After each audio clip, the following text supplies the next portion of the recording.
Obrigado. Boa noite a todos, meus irmãos, minhas irmãs. Trazemos o abraço fraterno dos que fazemos a Associação Espírita Leopoldo Machado, aos irmãos desta casa. Nós escolhemos o tema Jesus e os Anjos, porque isso é um aspecto de fundamental importância para todos nós. Jesus, em determinado momento de sua prisão, ele diz: se eu pedisse ao meu Pai, ele enviaria mais de 12 legiões de anjos.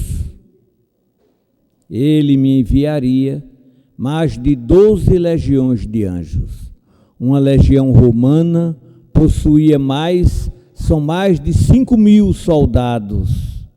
Jesus fala em 12 legiões de generais espirituais. E cada um desses generais tinha à sua disposição verdadeiro exército espiritual. Então, a doutrina que professamos vai nos dizer que o homem de hoje será o anjo de amanhã, porque tudo e todos, e o próprio planeta, estamos incluídos na lei do progresso, na lei do progresso. O Livro dos Espíritos nos diz, por exemplo, quando Kardec pergunta: e Deus criou os espíritos bons e maus, ou eles progridem por sua própria vontade? E os mestres espirituais responderam: os espíritos foram criados todos simples e ignorantes, isto é, sem ciência, não é? Mas compete ao próprio espírito avançar, progredir na escala espiritual. Na doutrina nós aprendemos que o gênero humano é o gênero aí, para fora da imensidão. Deus nos criou a todos da mesma maneira, da mesma forma, com a mesma forma, vamos assim dizer. Não há privilégios na criação. Ele não deu a Jesus, por exemplo, mais do que a qualquer um de nós outros. Por quê? Porque se ele assim o fizesse, ele seria um pai injusto. Deu a um que ele queria bem mais do que a outro. E isso não pode acontecer com Deus, porque Deus é soberanamente justo e bom. Ele jamais daria a um filho do que ao outro. O que ele dá a um, ele dá a todos. Criou-nos simples e ignorantes, mas dotado de liberdade para escolher o caminho do bem e do mal. É tanto que está lá em Gênesis: vê que eu vos criei para o bem e para o mal. Escolhe o bem para que viva tu e a tua semente. Isso é um conselho: escolhe o bem. O homem é dotado de liberdade, ele possui livre-arbítrio, não é? O espírito, nós aprendemos na doutrina espírita, que ele é a personificação, uma individualização do elemento inteligente universal. Há uma individualização, não é?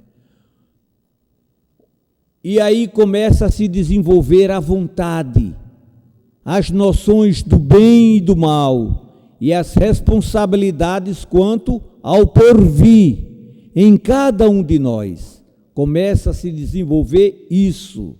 No livro de Hebreus, o apóstolo Paulo escreve acerca dos anjos. Hebreus 1:14, se não me falha a memória, não é? Os anjos, todos eles são espíritos ministradores da vontade de Deus junto aos homens que se salvarão. Os anjos são espíritos, e nós aprendemos na doutrina que todos os espíritos são criados da mesma maneira. Como Deus nunca deixou de criar, não é? Porque nós não podemos conceber um Deus ocioso, um Deus parado, um Deus sem criar. É por isso que se diz que Deus é de toda a eternidade, não teve princípio, por isso mesmo não terá fim. Ele nunca deixou de criar. Criou, cria e criará, não é? A diferença entre nós e os anjos é essa. Eles foram criados primeiros, e mais todos nós estamos nessa marcha evolutiva, todos nós avançamos. E a doutrina vai nos dizer que os anjos, os serafins, os querubins, todos eles são seres humanos que avançaram na escala evolutiva.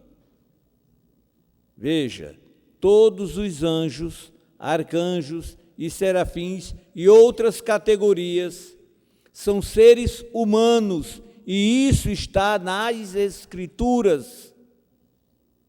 O livro de Tobias, por exemplo, é um dos mais belos livros do Velho Testamento.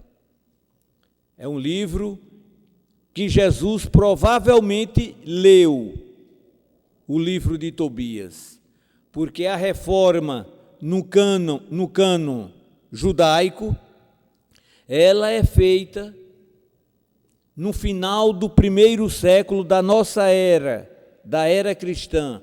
Coube aos fariseus fazerem a seleção dos livros hebraicos. Então, eles levantaram uma cláusula. Deus falou com Moisés em hebraico. Os livros que não eram em língua hebraica, como Tobias e outros tantos livros, os fariseus retiraram do cânon. Mas no final do primeiro século, este livro de Tobias, ele faz parte da Septuaginta, não é? E Jesus provavelmente o leu. No século XVI, um monge alemão, Lutero, resolveu tirar do cânon, né, católico, já que ele divergiu das determinações da Igreja Católica e fez também a sua seleção, deixando igual ao cânon hebraico dos judeus. Mas esse livro ele é de uma beleza singular. Ele retrata a vida de Tobias, ou Tobite, o pai, que era Tobias pai e Tobias filho, mas a tradução mais legítima de Tobias é Tobite para o pai e Tobias para o filho. Era um homem piedoso, um homem de uma bondade singular, um homem que orava, praticava a caridade e, na sua época, costumava-se matar as pessoas e deixar os corpos insepultos, sem cova. E ele não admitia aquilo. Ele recolhia os corpos e dava a elas uma sepultura. Por conta disso, ele foi perseguido e banido da cidade onde vivia para uma região distante. Nessa região distante, ele, a esposa e o filho, Tobias, um dia, ele tirando um cochilo depois do almoço, uma andorinha defecou, conforme está lá, e as fezes da andorinha caiu em seus olhos, e ele cegou por conta disso. Os seus bens começaram a diminuir e as dificuldades chegaram. Até que um dia ele havia emprestado uma quantia muito grande em dinheiro e ouro a um amigo seu, Gabael, que morava na Média, aonde ele vivia, na cidade de Ragés, que fica nas montanhas, 2 dias de Ecbátana, uma cidade que ficava na planície, e ele precisava mandar buscar esse dinheiro porquanto tinha o documento do empréstimo. Pois bem, e ele um dia faz uma oração e pede a Deus que lhe envie ajuda na solução de todos os seus problemas que o afligia. E Deus manda o anjo Rafael para solucionar os problemas de Tobit. Ele um dia chama o filho doente e diz: meu filho, arranje alguém para ir com você à Média, receber esse dinheiro, está aqui o recibo. Procure alguém, já que você não conhece os caminhos para essa região. Eu emprestei essa importância a Gabael, e é preciso reavê-la.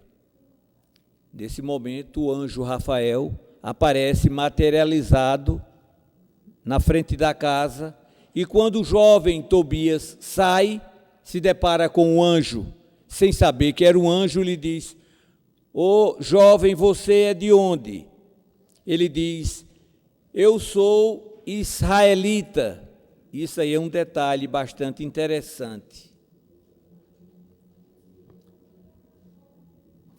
Que procuras? E o anjo lhe diz: trabalho.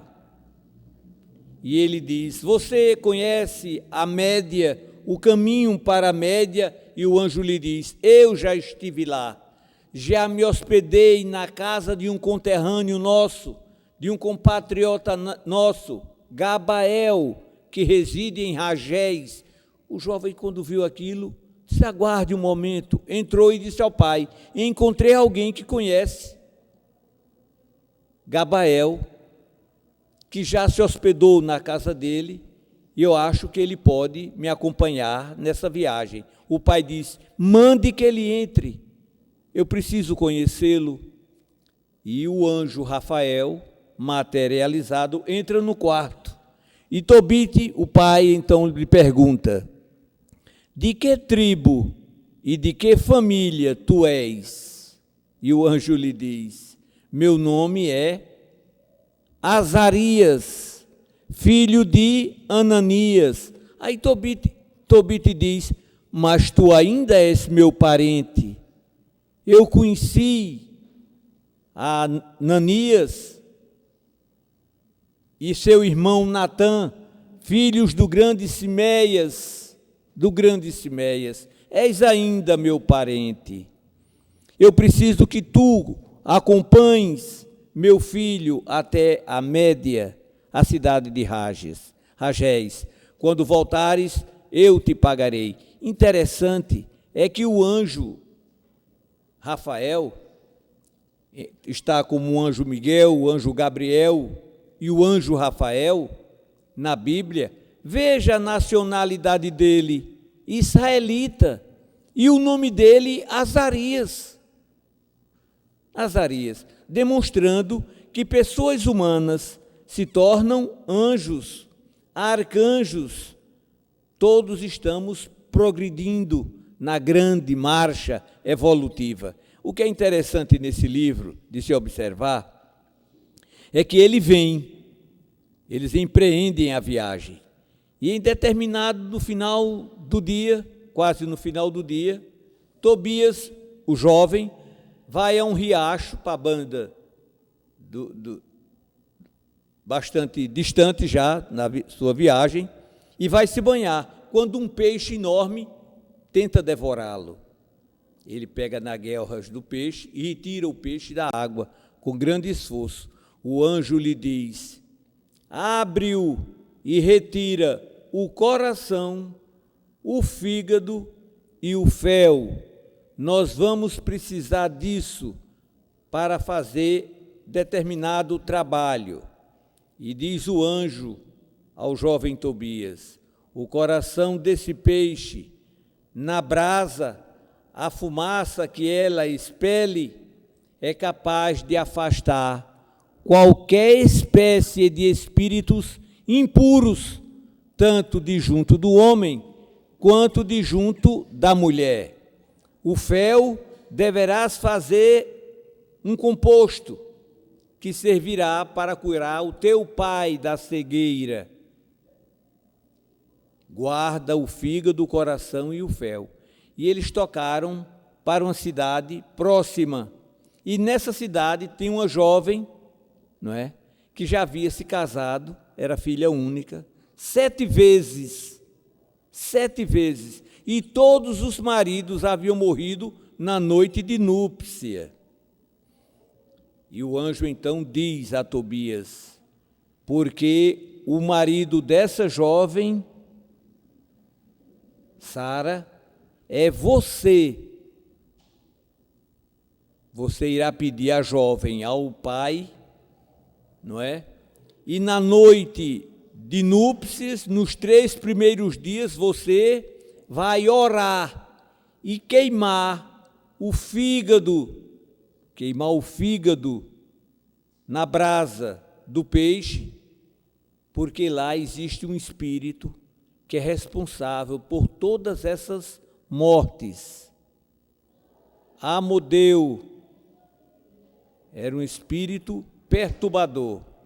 E o livro é muito interessante, porque demonstra, né, trabalhos que geralmente a gente vê nas linhas de Umbanda, para desmanchar trabalho. O livro de Tobias tem um caso assim.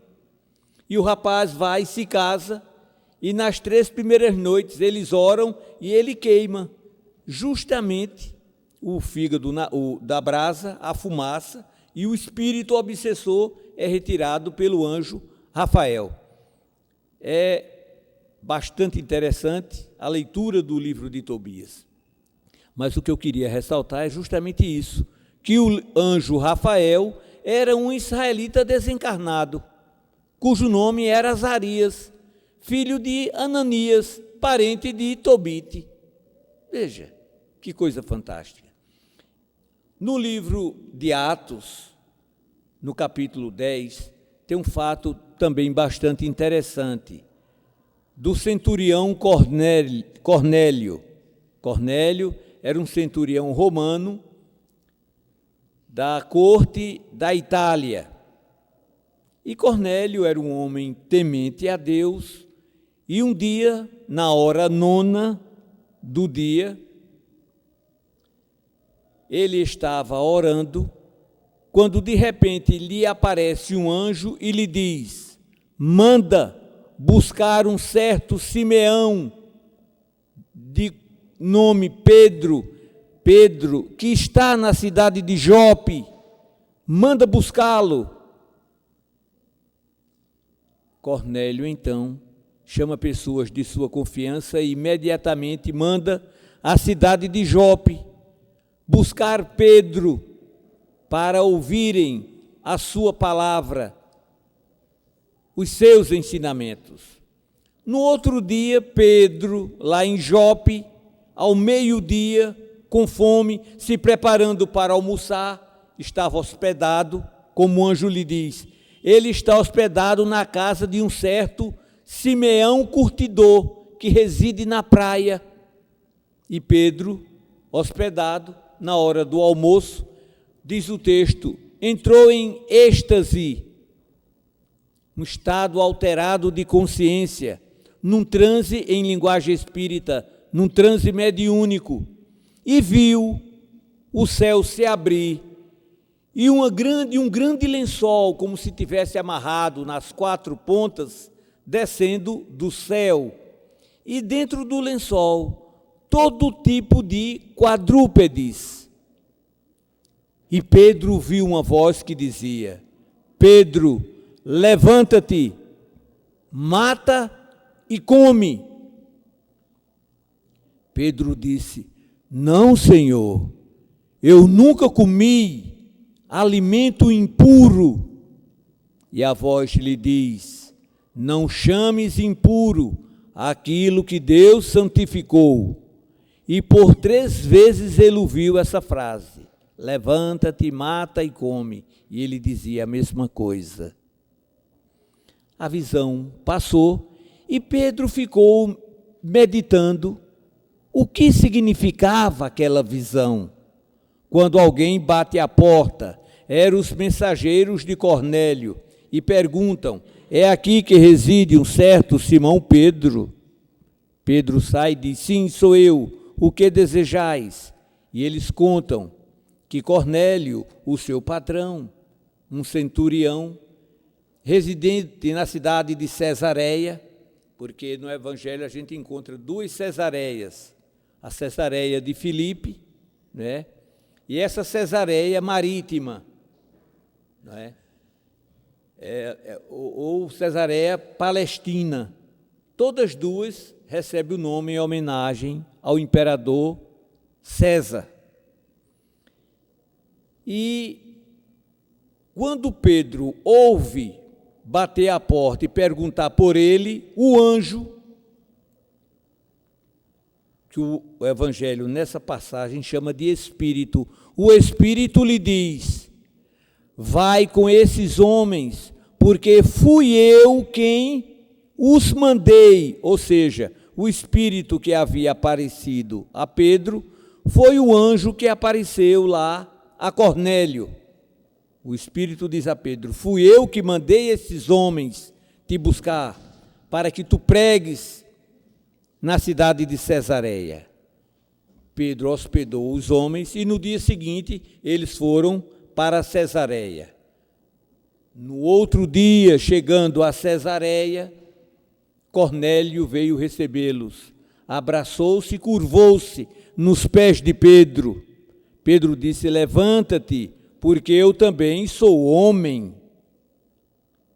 E Pedro disse a Cornélio: vós bem sabeis que a minha raça não fala, veja bem, a minha raça não fala com povos de outra raça, mas o Senhor me mostrou ontem que todos os homens são iguais, que não discriminemos as criaturas de Deus. A visão do lençol: não tornes impuro aquilo que Deus purificou.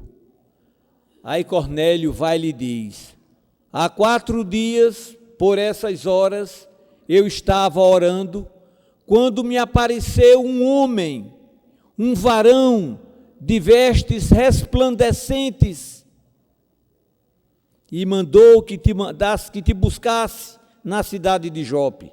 Eu queria ressaltar esse detalhe.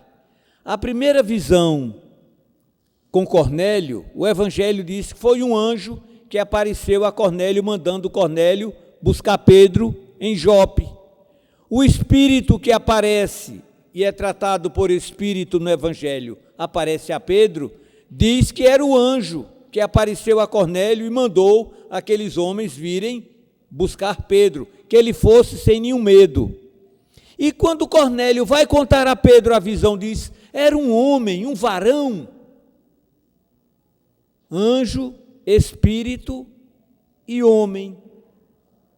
É essa a classificação: anjos, espíritos e homem. Na introdução do livro Apocalipse, no primeiro capítulo, está registrado: revelação de Deus, revelação de nosso Senhor Jesus Cristo, que Deus lhe deu para revelar aos homens acerca dos acontecimentos que estão próximos. E Jesus chamou o seu anjo, que notificou, que o mandou entregar a João, e o anjo notifica a João. João toma aquela informação, se certifica que ela vem de Deus, e o próprio anjo lhe diz: acredita, essa informação, ela vem de Deus, ela é digna de que acredites, ela é verdadeira. Veja a classificação: Deus que deu a Jesus, Jesus que deu o anjo que notificou a João. É essa a classificação. Daqui para lá, o homem, os espíritos que nós chamamos de espíritos, os anjos, Jesus e Deus. Isso está na introdução do livro do Apocalipse. essa classificação, não é? É por isso que o espírita mantém o intercâmbio com o mundo espiritual. Há uma classificação. Toda comunicação, ela é permitida por Deus, mas compete ao homem observar. João, que não acreditou de imediato, foi verificar se aquela recomendação, se aquele escrito vinha de Deus. Mais tarde ele escreveria: meus filhinhos, não acrediteis em todo o espírito, provai os espíritos, se eles são de Deus, porquanto muitos falsos profetas têm se levantado e profetizado. Provai os espíritos, experimentai os espíritos, para saber se eles são de Deus. Isso é uma recomendação de João, o evangelista. Não é? Não podemos acreditar em qualquer comunicação. Não podemos. É preciso saber a origem daquelas comunicações, se elas são verdadeiras, o grau de informação, se elas provêm de esferas avançadas, de corações generosos, de espíritos santificados, ou não. Compete ao homem observar esses detalhes. Mas o que eu gostaria de abordar é justamente essa assistência espiritual que está à nossa disposição. Nós lemos no Salmo 91, se não me falha a memória, que diz assim: porque Deus dará ordem aos seus anjos para te guardarem em todos os teus caminhos, para que eles sustentem em tuas mãos, a fim de não tropeçares em pedra. A fim de não tropeçares em pedra. No outro momento diz lá: os anjos do Senhor acampam em derredor daqueles que o amam. Os anjos do Senhor acampam em derredor daqueles que o amam. Não é? Isso é uma informação extraordinária. Extraordinária. A misericórdia de Deus, ela é infinita. Corações que avançaram na escalonada espiritual, que avançaram na evolução, e nós ficamos para trás, marcando o passo, estão ao nosso lado, nos amparando, nos esclarecendo e nos orientando. A doutrina que nós professamos é a doutrina dos espíritos. Poderia ser perfeitamente a doutrina dos anjos do Senhor, porque o homem dificultou o entendimento da informação espiritual. A mensagem, ela veio do céu para a terra, mas os homens, ao criarem doutrinas, e a doutrina é quem dificulta o entendimento do texto sagrado, onde cada um coloca aquilo que acha, não é? Nas suas interpretações. É por isso que Jesus promete: muitas coisas vos tenho ainda a dizer, mas não podereis suportar tudo. Por ora não podereis suportar tudo. Eu vos enviarei um Consolador. E a doutrina espírita, ela vem na época aprazada, quando a ciência avança, quando a ciência progride, quando a ciência dilata o entendimento e a mente do homem, não é? A química, a física, a geologia, a astronomia, essas ciências surgem aí na Europa, meados do século XIX, em todos os rincões do planeta. Os espíritos se manifestam. Eram chamadas as mesas falantes, as mesas girantes, e aí surge a doutrina espírita com Allan Kardec, que era um estudioso, que era um cientista. Quando vê as mesas girarem, ele espantou-se, mas o magnetismo, que ele era um estudioso, poderia fazer isso. Mas perguntar à mesa e a mesa responder era que era interessante. E não precisava nem falar, era só a pergunta mental, ela respondia, né? E daí Kardec descobre que no homem tem um princípio inteligente, que a morte não mata. A morte mata o corpo, pifa o coração, o motor, a bomba, e esse corpo segue um destino. Nós que somos os espíritos que habitamos no corpo, a morte não tem o poder de nos matar. E Kardec demonstra isso. Chamava aquelas pessoas que já haviam desencarnadas, o princípio inteligente que anima a matéria, porque a matéria por si só, ela não é inteligente. É o espírito quem intelectualiza a matéria, quem dá vida à matéria, quem dá inteligência à matéria. Perguntaram a Padre Vieira o que era a alma, e ele disse: vede um corpo morto. É a alma quem dá vida ao corpo, levanta o braço, estende o braço, baixa o braço. Quando a alma sai daqui, o corpo torna-se sem vida. É o espírito quem intelectualiza a matéria. Kardec chama aquele princípio inteligente que já tinha vivido. Ele vem, pergunta e ele responde. Através das mesas, através do médium escrevente. E aí se dilata toda uma população invisível, um mundo espiritual que entrecruza com o nosso, que a ciência hoje demonstra com o nome de universo paralelo.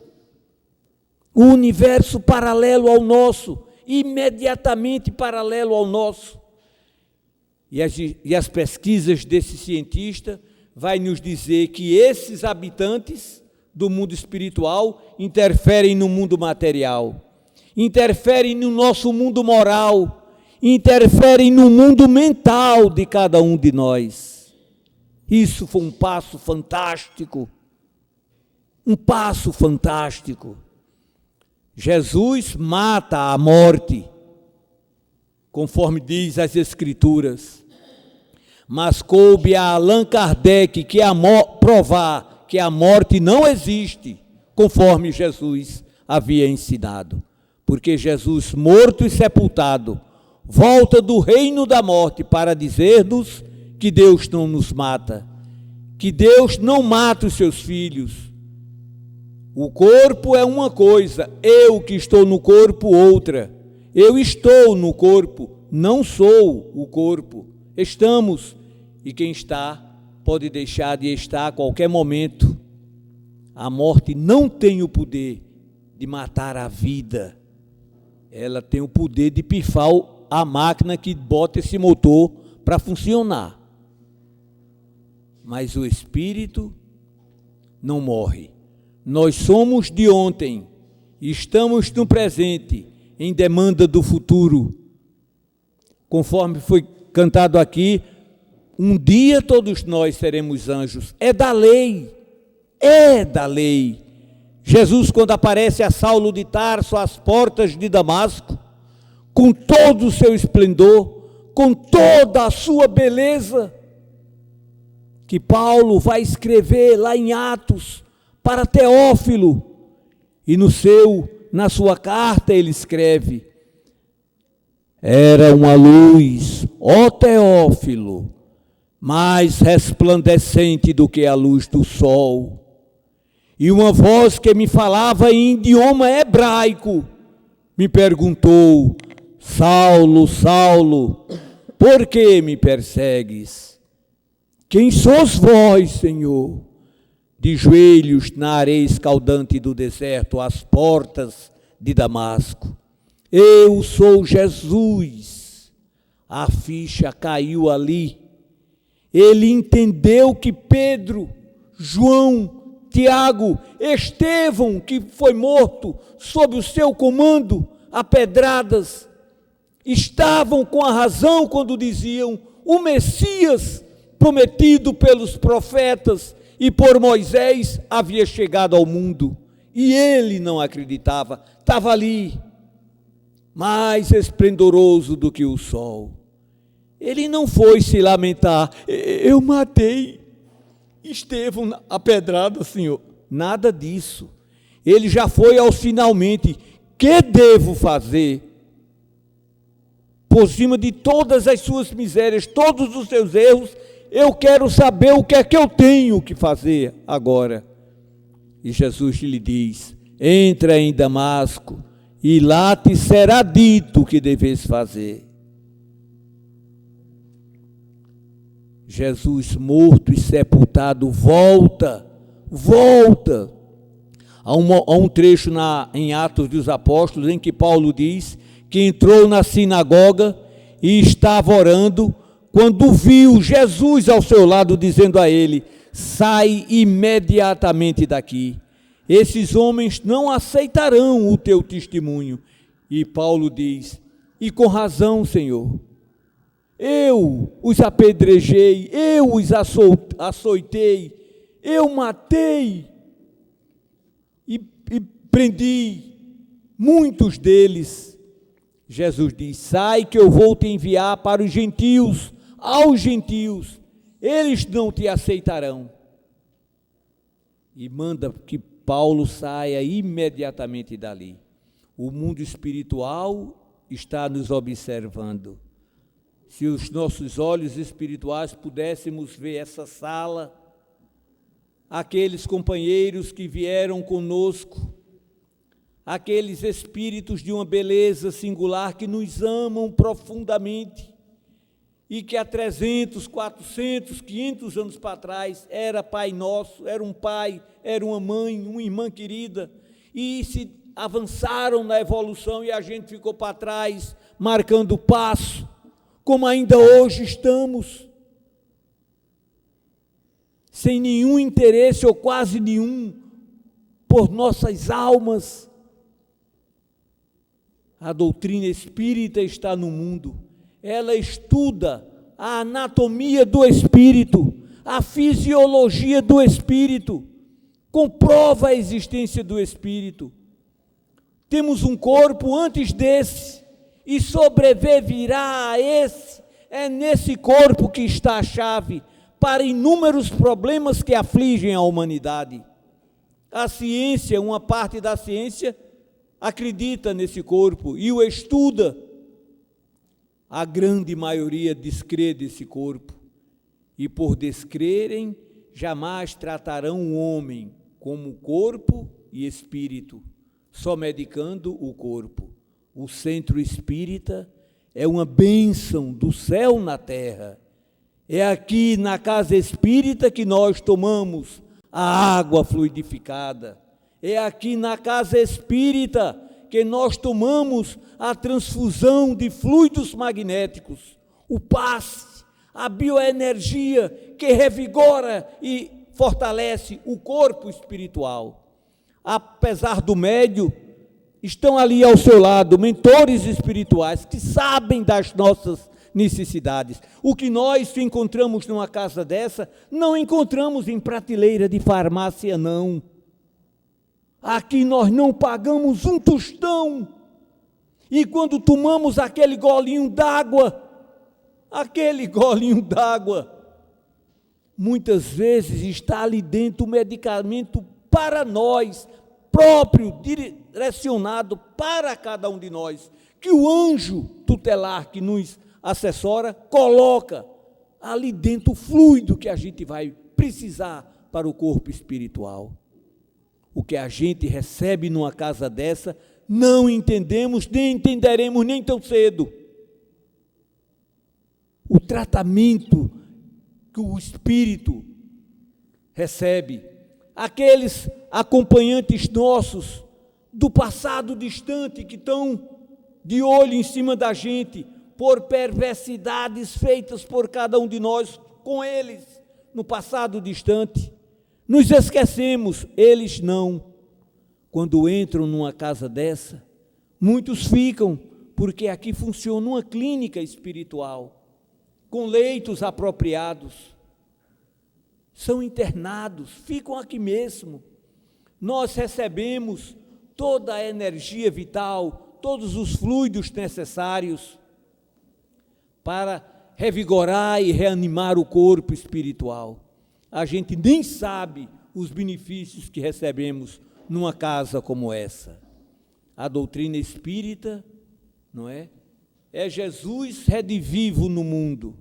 E o núcleo espírita, como o núcleo familiar, que tão bem foi abordado aqui, é a célula máter do desenvolvimento do amor com base no futuro, porque é ali com papai e com mamãe que nós recebemos as primeiras lições de amor, de fraternidade, de compreensão, de tolerância e de bondade.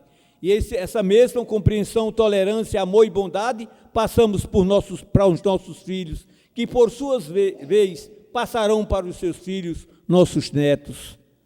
E nós vamos todos nessa escalonada, conforme foi tão bem lido aqui pelo jovem e comentado pela jovem, não é?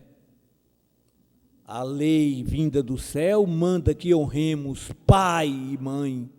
E Jesus, quando dizem a ele, Senhor, tua mãe e teus filhos estão aí fora, Jesus diz, quem é minha mãe e quem são meus irmãos? Senão todo aquele que faz a vontade de meu Pai que está nos céus. Aí Jesus nos demonstra que a verdadeira família não é a família do sangue, é a família do Espírito. Toda a humanidade é uma família só, com um genitor divino que ama a todos com o mesmo amor, a mesma compreensão, a mesma tolerância e confia em nós, porque o que Ele nos deu é nosso. Papai e mamãe nos deram o corpo, papai do céu, o Espírito. No corpo humano está o genoma humano. Todas as características de papai e de mamãe estão no DNA, no genoma humano, mas como o nosso espírito vem de Deus, trazemos em nós um genoma espiritual. E nesse genoma espiritual estão todas as qualidades infinitas do genitor divino, em cada um de seus filhos. É por isso que Leon Denis escreve, dorme no homem faculdades fantásticas que é preciso acordá-las. Foi um sábio do infinito que nos disse, podereis fazer o que eu faço. Quem aqui acredita nisso? Entra por aqui, sai por aqui. Podereis fazer o que eu faço, mas será? E ficamos marcando passo, séculos após séculos, séculos após séculos. Por que os maus progridem? E a resposta foi, porque os bons são tímidos. Os bons são tímidos. E para finalizar, eu me lembrei daquela história de um viajante. Ele vinha, no tempo que se viajava com um saco, ele vinha viajando pela estrada e chegou numa cidade muito cansado, por volta do meio-dia. Parou, tirou de dentro do saco um pedaço de pão seco. Junto na esquina tinha uma padaria e o cheiro do pão assando, dos pastéis assando. E ele começou a comer o pedaço de pão seco. E o dono da padaria, na porta da padaria, olhando para ele. Quando ele acabou de comer o pedaço de pão, pegou o saco, botou nas costas e foi prosseguir a jornada. O dono da padaria disse, epa, o dinheiro, meu filho, do pão que você comeu. Senhor, o dinheiro do pão que você me deve. Mas eu não... Juntou gente, porque formou-se aquela confusão, o dono da padaria veio para junto, formou-se o maior bafafá. Mas eu não comi pão não, você comeu esse pedaço de pão seco, sentindo o cheiro do pão que estava assando, eu quero dinheiro. Aí alguém disse, minha gente, o juiz é um homem tão justo, vamos levar o juiz. Aí saiu aquela leva para os pés do Meritíssimo. Chegaram lá, o juiz, contaram, o juiz procurou saber, o dono da padaria contou a história como tinha sido, e o juiz então deu a sentença: pagar 3 moedas de ouro. O senhor disse ao viajante: 3 moedas de ouro ao dono da padaria. O homem disse: mas excelência, eu não tenho dinheiro nenhum não, senhor. O dinheirinho era pouco, e eu comprei o pãozinho e comi, o derradeiro, que ele era do interior, o derradeiro eu acabei de comer ali. Aí o juiz disse: eu pago por você. Meteu a mão na algibeira, tirou 3 moedas de ouro. O dono da panificadora aproximou-se ao juiz, disse: sim, mas como foi mesmo? Ele comeu quantos bolos e quantas fatias de bolo e quantos pães? O dono da padaria disse: não, na verdade ele não comeu não, né? Como ele disse, ele comeu um pedaço de pão seco sentindo o cheiro do bolo e dos pastéis que estava assando, né? Eu quero o dinheiro.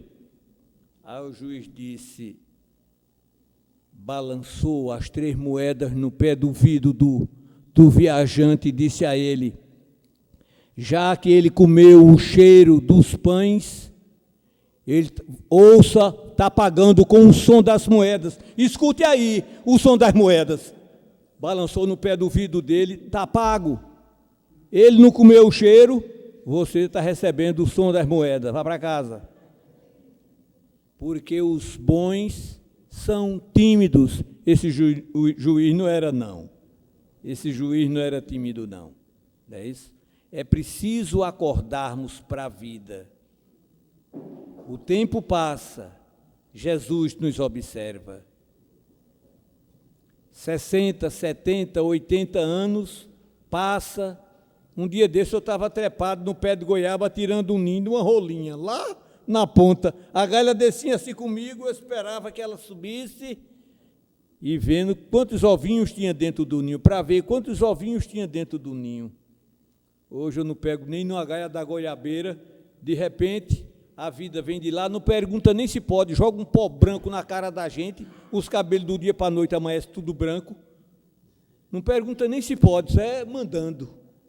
No instante a vida passa, embora ela prossiga para além da sepultura, do outro lado prestaremos conta de como nos comportamos do lado de cá.